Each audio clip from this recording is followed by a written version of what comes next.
Hi guys, Deanne here from Canada Abroad, and thanks so much for tuning in. Today I'm bringing you the latest update on spousal open work permits. Now, if you watched our video on what to expect from immigration in 2025, this is one of the changes that we said to look out for. So IRCC has formally announced that changes to the spousal open work permits will be going into effect on January 21st, 2025.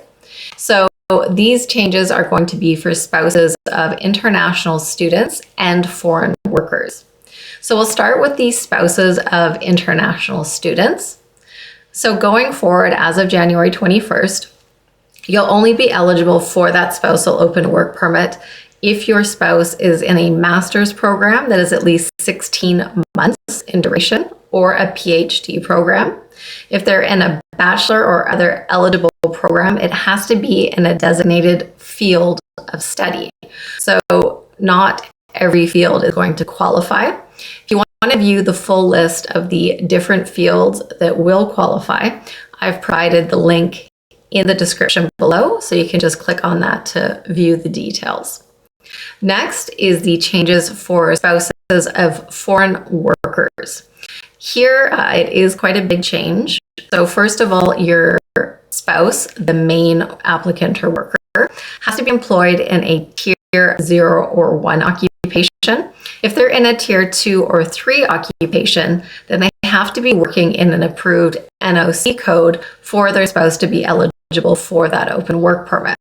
Now, IRCC has said they will not be releasing the full list of those codes until January 21st, but they did confirm that the fields that would be included would be natural and applied sciences, construction, healthcare, education, sports, and the military sector, and other fields that align with immigration. So we might also see the NOC codes that are being targeted in express entry listed here, but we will have to wait until the 21st for the full list.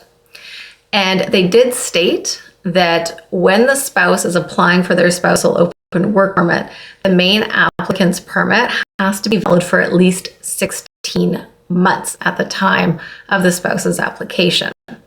They also stated that any permits that were issued before the changes will remain valid.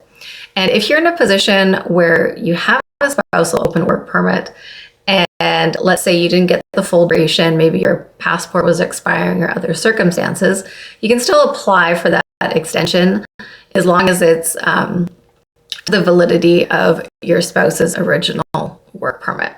They also noted that if the main applicant's work permit was issued under an international agreement, maybe the Canada-US-Mexico agreement as an example, then these changes will not apply to the spouse. And also those who are transitioning to permanent residence. So typically this would be have proof that your application for permanent residence has already been submitted, then these changes would also not apply to you.